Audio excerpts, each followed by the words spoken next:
This article appeared in the August 17th issue of Die Zeit newspaper, written by Hannah Schmidt, a freelance music critic. In English, the title of her article means More Diversity, More People of Color, Less Ignorance.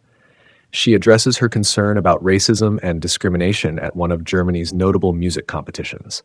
At the end of the first paragraph, she asks the question, who makes the decisions about how and why a particular performer wins a prize, and does this system keep up with the changing times?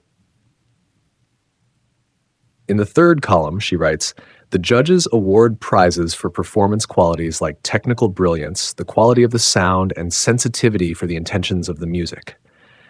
But she then asks, why don't the judges factor in the race and gender of the performer? She goes on to say that the structure of the competitions and a performer's access to them is as unjust as you can imagine. She adds, blacks do not get the same access. Schmidt really lashes out at the classical music world. Everyone believes falsely that classical music is this guiltless parallel world in which perfection and virtuosity reign supreme. This ties in with something Schmidt wrote in Die Zeit back in May of 2021. The movers and shakers in the classical music world would gladly remain protected from accusations of racism. Certainly. They want no part of accusations that besmirch organizations they have worked hard to support. It's bad for business. Browbeaters like Hannah Schmidt understand this weakness about established organizations.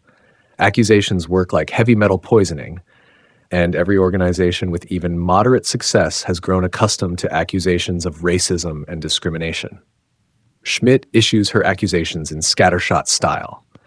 Musicians and organizers, being the sensitive, cultured people that they are, will probably cave in to her dictatorial diatribes.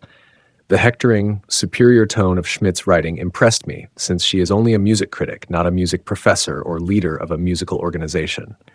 If she wanted to, she could take a more individualized, proactive stance and create her own musical niche. She could create her own competition and serve as its first acting chairwoman.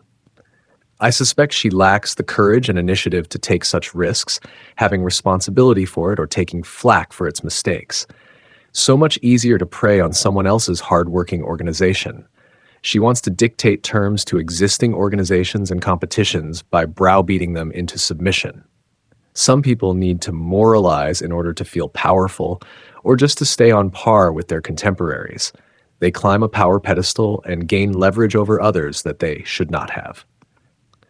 I am also troubled that Schmidt writes with a political agenda, not a musical one. She admits it and doesn't even particularly care if the inclusion of minority musicians lowers the performance bar. She doesn't care if audiences don't particularly want to hear the music of unknown composers from Africa or Asia. Force-feed them foreign music for their own good. Schmidt exudes feminist-grade tyranny through and through and masquerades it as tolerance and diversity.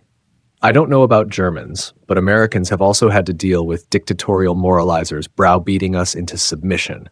This woman just doesn't get it, that a freedom-loving society allows people to live the way they want, even smugly and hypocritically. Such freedoms requires a tolerance that Schmidt is incapable of allowing. Schmidt does not want the minority performers or composers to feel that they have anything to prove. We should accept them on principle, even if we smile falsely and applaud tepidly.